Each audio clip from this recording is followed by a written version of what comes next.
Okay, hello everybody. Today I'm back here again with my colleague and friend Philip. Hi, Philip. Hi, Manfred. Great to be back. Yeah, great to have you back. And the topic of today is the current state of affairs in front-end security or in general web security, isn't it? Yeah, absolutely. There's always stuff to talk about with security, and we're gonna focus a bit on front end things today. Things that have been around for a while, but also things that have evolved into something more useful, and things that have changed quite a bit that you should be aware of. Absolutely. Awesome. So, what have you been up to recently? All right. So yeah, things have been busy since we last spoke. I think last time we did an interview on the ongoing OAuth work, which will give like a short current state of affairs at the end of this interview. But yeah, I've been traveling quite a bit for training. So I've been working with developers on security, doing private in-house training all over Europe, basically, which is quite fun. In the US as well, and I'm heading to Mhm. India in a couple of weeks. Oh, wow. So Wow. yeah, it's I love traveling, which is awesome because yeah, doing live trainings, in person trainings, it's definitely a better solution than online stuff if possible. It's not always possible, but it's always fun to work with people. You can do the same online, but still, it's fun to hang out with them at lunch and after the class and stuff like that. Yeah, So totally. It's a different kind of energy in the room, isn't it? yeah, yeah. It doesn't always work that well. Depends a bit on the audience. You probably know that as well. Like sometimes people don't collaborate, and then in person that's kind of very awkward if you ask a question and everyone's like just waiting for the answer. So yeah, sometimes it works in difficultly, but overall, yeah, I'm having a lot of fun. So absolutely. Nice, nice. So we have prepared some questions, and the first is, what's new in front-end security? All right. So you're not supposed to tell people that we prepared stuff. This is a natural interview, so thanks for spoiling that. No, we did talk about what we should discuss up front, of course. Otherwise, this can go off the rails pretty quickly. So yeah, what's new in front end security? Nothing really. No, that's not true. No earth-shocking revelations, as in security in general is not something that has these big surprises coming out like, oh my god, this is completely new. It's usually evolutions. Like we observe a problem, we figure out how to deal with it, how to address it, and then we learn over time that apparently it's really hard to address it. Like cross-site scripting, we've been dealing with that for 20 plus years, and Yeah. even today we still have applications being built with the same problem, but the defenses have gotten better, more understood, more common knowledge, I would say, and maybe more importantly, framework support, especially in Angular, then has become quite well and has been evolving over time as well. So Mhm. that's actually what I would say as the new thing is that you also see this in other libraries being better with security, but Angular is definitely the front runner in that case. They integrate a lot of these new approaches or new visions, new understandings into something that makes it quite usable. So let me give you some examples. For example, in Angular, you have a flag called sub-resource integrity. So whenever you build your Angular app, you can enable this. And what it Mhm. basically does is it allows or it instructs the browser using the integrity attribute on script tags to verify checksums of files that it's pulling in. So normally when you load a JS file, you just have the name and it's like fingers crossed that this is the actual JS file you want to load. With sub-resource integrity, what you do is at the build process, you calculate the checksums, the hashes of your JavaScript files, of your bundles, and so on. And that attribute is put into your HTML page. So whenever it gets pulled in, the browser will actually verify that this code is still the same as it was at build time, that it hasn't been modified, that nobody added some malware to it behind the scenes, and so on and so on. And that's Mhm. just available built in. You add a flag to the build process, and bam, Angular does all of that for you. That's pretty cool. Cool. That's one example. I'm going to give three. So the second one is trusted types. Trusted types is an initiative from Google, being as kind of a way to find and fix DOM-based XSS vulnerabilities. So client-side cross-site scripting. And It's something that Google has been doing internally for about a decade, and it made its way into the browser landscape with browser support and so on.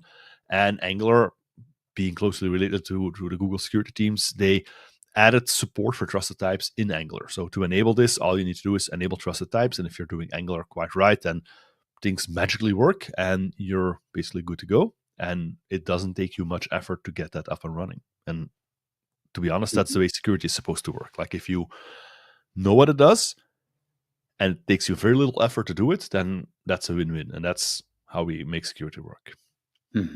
Cool. All right.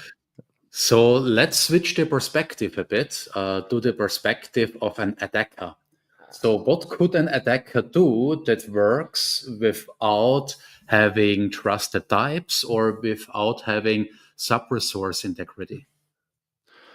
Yeah, so the attacker, the things we talked about so far, these are ways to prevent mistakes or scenarios where the attacker can smuggle malicious JavaScript code into the application. So, for example, with sub-resource integrity, this is very useful if you're loading stuff from remote servers like script tags, loading remote code files. What happens sometimes is when an attacker gains access to these files, they will add some malware to it. This happened. A very big case was a while ago with MageCard, where attackers were adding like credit card stealing malware to JavaScript files. It gets pulled into your application. All of a sudden, you're running the code in your application, allowing the attacker to do whatever they can and want basically within your application, like stealing credit card info. And then you're seen as the perpetrator in this case because you're the one leaking your customers' credit card information. You'll be paying the fines. You can ask British Airways. They pay like something with a lot of zeros as a fine, somewhere in the millions of pounds for leaking customer information through one of these attacks. So that's what sub-resource integrity would prevent. The attacker can still modify the file, but the browser would refuse to load it because the checksum would be different. And the browser's like, yeah, that's not the file I'm expecting. And it bails out. And your application is protected. I see. So the theory is that the attacker has access to the bundle or can tweak the bundle, the JavaScript bundle, but not the HTML file, right? Yeah, of course. If you store them both next to each other, then the attacker, if they can modify one, they can also modify the other. In that case, that's not going to protect you because then they can remove the checksums or update the checksums. Absolutely. It does work well if you're loading remote code files. So if I'm including a code file from a library that you built and I want to make sure that I get the right version or the right content, I can use that mechanism. That works quite well. And it also works well in these hybrid deployment scenarios. So very often we have the JavaScript files of the bundle being served from a CDN, and then we're serving the HTML file in a more dynamic way because you want to inject nonces for CSP or something. And then they're not next to each other. Then you have the bundles in one place and HTML in the other place. And then sub-resource integrity would work very well to counter attacks there as well. Absolutely. Nice. So this was sub-resource integrity, but what's with trusted types? What would be an attack that is then prevented by trusted types? Yeah, that's harder to explain because trusted types it's not really a defense mechanism, but it's more used as a let's not do stupid things mechanism. As in, you can enable trusted types in the application, and it will prevent you from making unsafe assignments that can trigger the rendering of HTML. So let's say you want to render some HTML in your Angular application. The HTML is provided by the user. It's untrusted. So the user could be like, hey, I'm going to add some malicious code to the HTML, which will trigger JavaScript execution. The attacker uploads that information to the application as a restaurant review.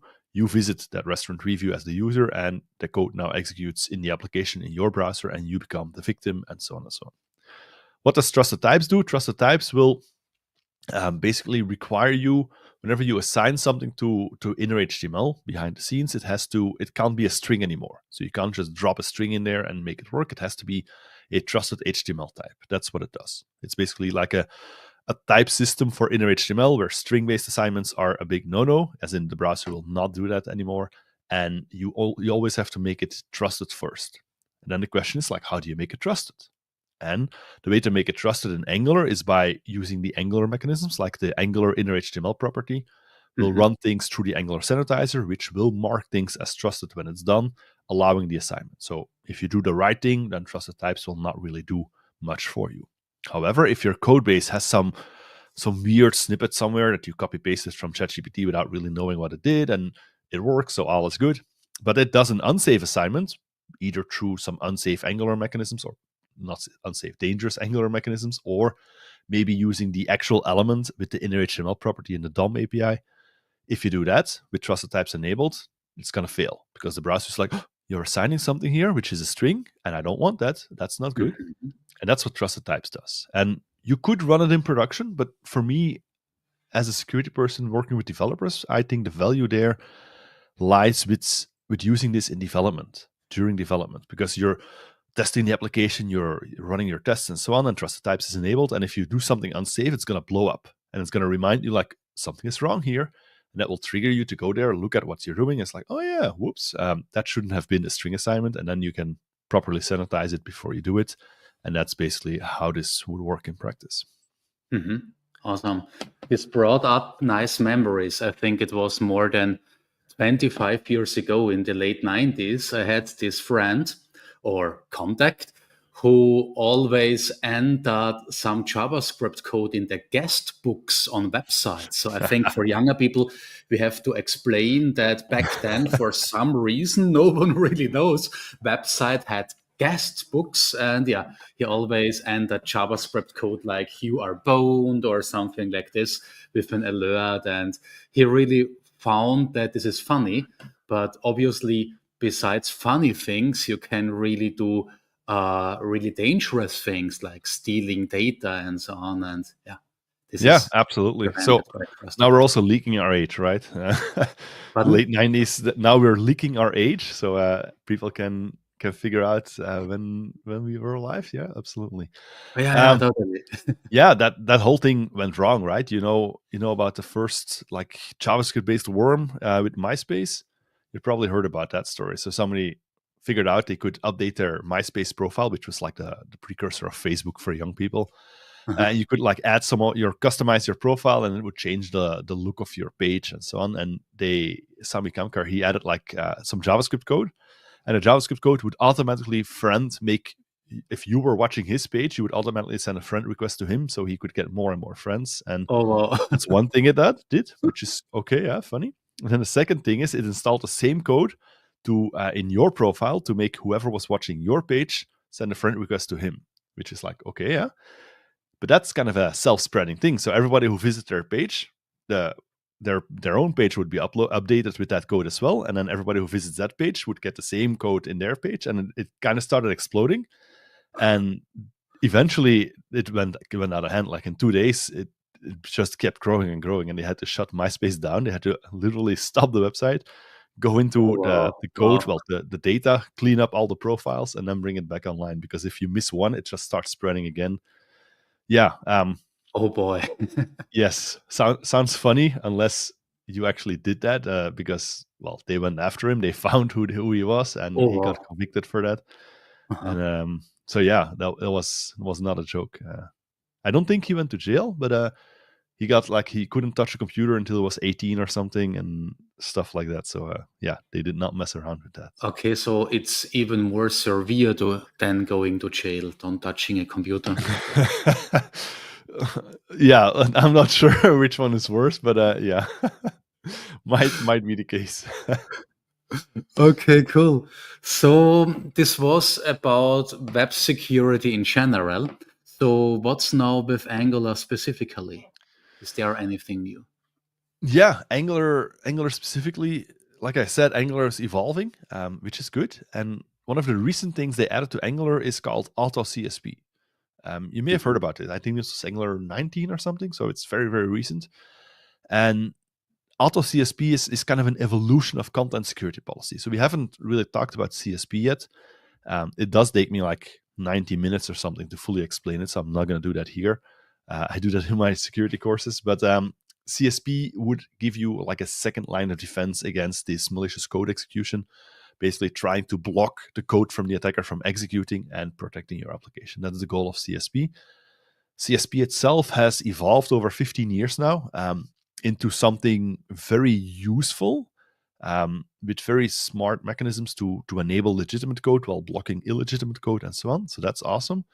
And the next evolution is basically Angular enabling this automatically if you want to. So you can tell the Angular build, the CLI, when you build your application, you can tell it like, yeah, enable CSP for me. And it will automatically allow the loading of your bundles with hashes. So it basically enables that behavior, injects that policy into your index.html, does the necessary rewriting to make everything work as it should, and that's it. So you basically add a command line flag, and Angular does all of the heavy lifting of what you otherwise would have to do manually as like post-build steps to transform the application into a CSP compliant application. So that's absolutely beautiful. So yeah, that's what Angular is doing, and I love it. Awesome. Sounds good. Because I guess everything I don't need to do by hand reduces the risk. Because if I need to do it by hand, I may forgot about it or I do it wrongly. Yeah, it reduces the risk, but more importantly, I think it reduces the effort of doing it. And that's, if I can tell you like, yeah, you can make this super awesome by doing this, but it's going to take you, every time you build your application, either you have to write a script that does this for you and you have to check that it does it correctly, or it takes you like a couple of hours to do all of the steps. And it's not going to be very practical, especially if you do like rapid releases the whole time. This is going to be a mess. And they now integrated this into Angular, making it very Angular compliant as well.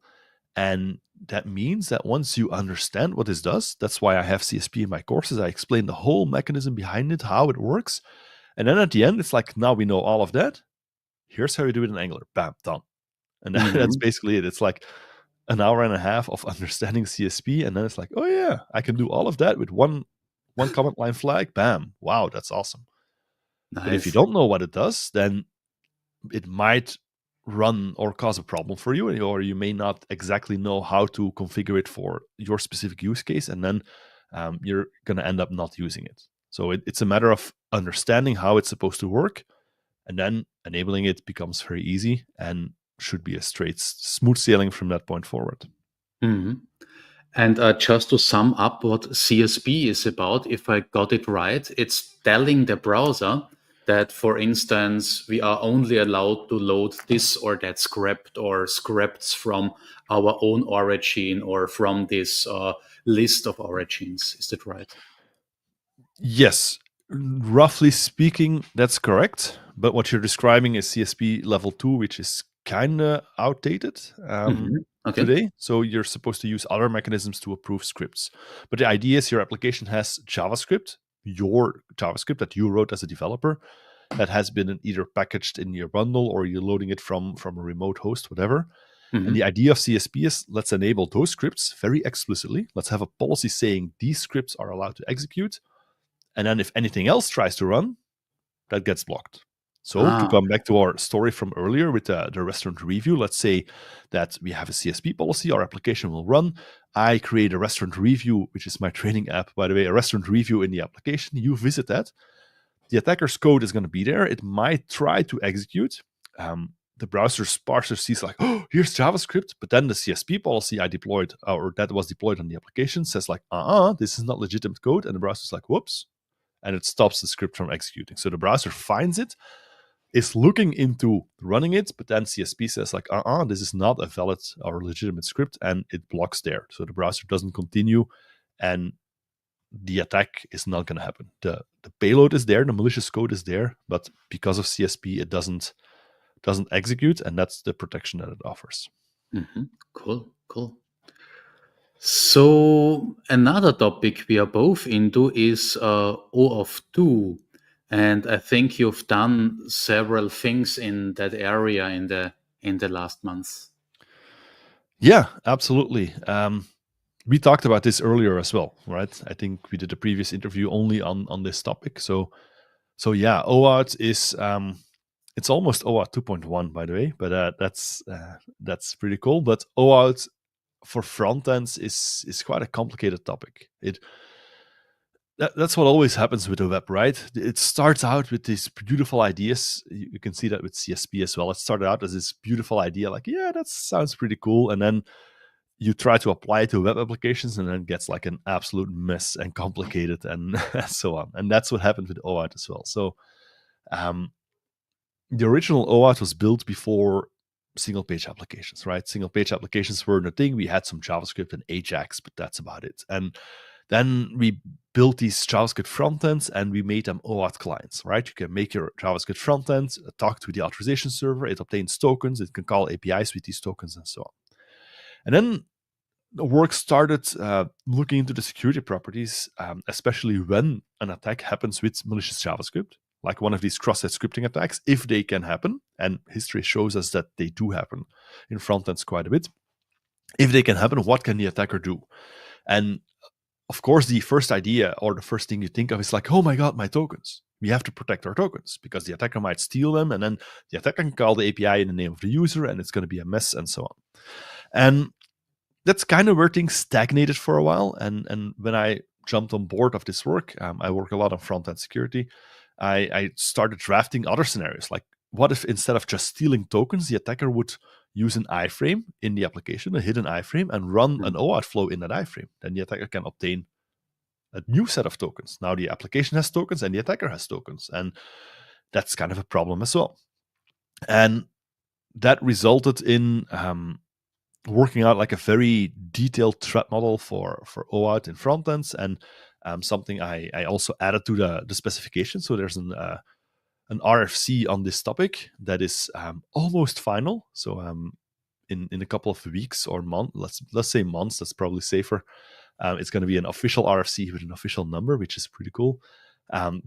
Details all of this work. So it basically details the threat model that you have to take into account, and how once malicious JavaScript executes, how the attacker has the same capabilities as a developer would have. So if you can write something as a developer, or if your library can do something, the attacker can do the exact same thing. And that is a whole different threat model to take into account. Mm-hmm. Cool. So just to stress it out, because I think that's that important, this young gentleman here is the main author, or at least a very important author, of an upcoming RFC for OAuth for browser-based applications. And this RFC is paving the way, or parts of the way, towards OAuth 2.1. I really like to stress it out that way, because this is really, really cool and really an awesome work. So congrats on this. Yeah, thank you for doing that. Even though it wasn't written down in the notes, like stress this. Yeah, it's absolutely true. So I volunteered to, because it's volunteer work writing specs, to help the spec author. There was one active author on the spec, and there were a lot of gaps in the threat model and the solutions and so on and so on. So yeah, I volunteered to help out, and we ended up rewriting most of the spec into a very clear document that gives you the options with the risks. So let me talk about the solution very briefly. Mm-hmm. If you want to get things right, you can't do OAuth in the front end. That's in a nutshell what this comes down to. So you can't use Manfred's library, Angular, OAuth 2, OIDC. You cannot use it in the front end, because once your front end runs malicious code, the attacker can abuse the application. And the main takeaway is that by using OAuth in the front end, you actually increase the attack surface of the application, meaning you make it less secure and more vulnerable in case something bad happens. And the solution is called a BFF, a best friend, or in this case, a backend for frontend, which is a best friend to the frontend. And the backend for frontend is a backend component running the OAuth responsibilities, handling the flow and the tokens and so on. And the frontend talks to the backend for frontend, the BFF, to call the API. So the frontend calls the BFF, like, hey, I need to make an API call, and the BFF will make the API call with the token and send the response back to the frontend. That's in a nutshell the solution. And then the document outlines all of the details of how you implement that and what to take into account. And it also outlines, for example, what happens if you do OAuth in the frontend directly. What are we risking, or how are you exposing the application to attack, and so on and so on. So it gives you all the information to make your own decisions on how you want to move forward. Mm-hmm. And I think it's really a beautiful pattern because it's making so much things easier in the front end, in the JavaScript front end. You literally have to do nothing. You just have to tunnel through your BFF and everything happens there in a safer way. All the difficult things like attaching a token, but also refreshing the token and so on. So it's Yeah, really a nice solution. it absolutely is. So I talk to a lot of developers, and very often when we talk about the BFF, they're like, yeah, but do we really need it? Because your first instinct is like, oh my God, a backend component, especially a front-end developer is like, oh, Jesus Christ, I don't want to run backend stuff and so on. Things you should know there is the BFF is generic. It's a generic component that consists of 3 core building blocks. You can use a library for that. There are libraries offering BFF features. So it's just a matter of configuring the library and you have a BFF. It's that simple.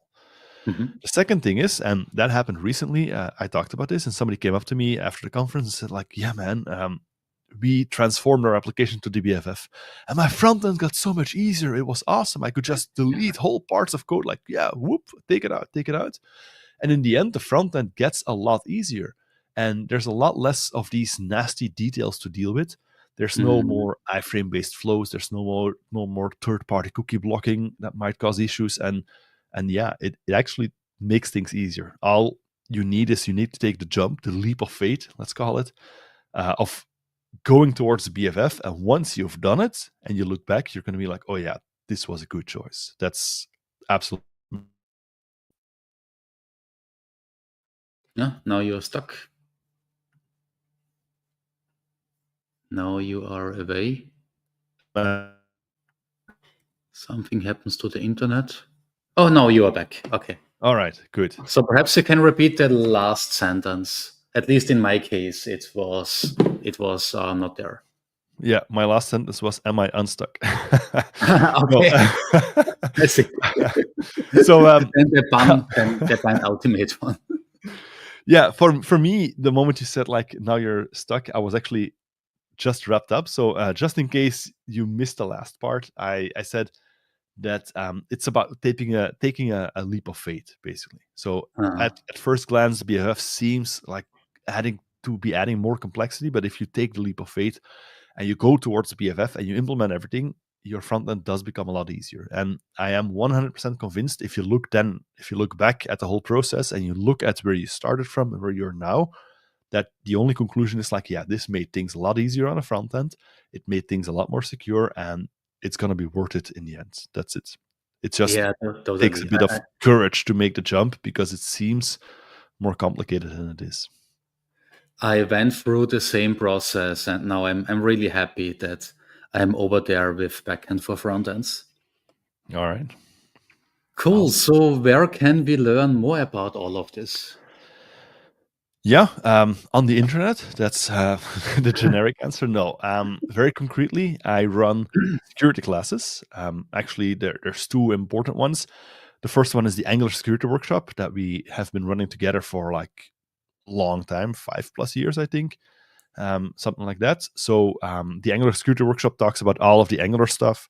We talk about trusted types, CSP, cross-site scripting, the OAuth responsibilities, stop resource integrity, HTML5 sandboxing. It all comes, passes the review. And I teach a lot in explaining how things work. There's some hands-on labs where you get to try things out and so on and so on. So that is highly recommended for the Angular specific content. And then we also run an OAuth security course, which focuses entirely on OAuth. It covers the understanding of OAuth and OpenID Connect because they go hand in hand. It covers architectural patterns, how best practices, but also the absolute latest and greatest in security. Things like a BFF, but also other ways to secure the flow better, like pushed authorization requests, PAR. And we have a JOT secured authorization requests, JAR, and proof of possession mechanisms and all of these things. So highly advanced security stuff going on there. Mm-hmm. And then other than that, we talk at conferences. We both do that, so you can always catch us there as well. And your newsletter has some good snippets as well. I follow that one, so I see new features in Angular pop up, and this interview will be there as well, I think, with the new security features like Auto CSP. Awesome. Awesome. So I will quickly show you how to get more information about all of this. And with you, I mean the audience. So what we see here is recursion. But what we see here is our website with this strange guy on the top. Sometimes this guy looks out of my mirror in the bathroom. I don't know what he is doing there. And then when we scroll down, we quickly see here Angular security, but we also see the upcoming dates. And there is this OAuth 2 and OpenID Connect security masterclass in May. And if we go a bit more downwards, we see there is this Angular security workshop in June. So don't miss this and check out those workshops. Absolutely. I love your infinity recursion tunnel. It's awesome. Yeah, you need to understand recursion in order to understand recursion. Okay, cool, Philip. So thanks for joining us today. It was Yeah, of really course. My a pleasure. nice interview, lots of insights, and I am looking forward to your workshops. All right. Awesome. Thanks for having me, and I'm sure we'll talk soon. See you around. Bye. Yeah. Bye.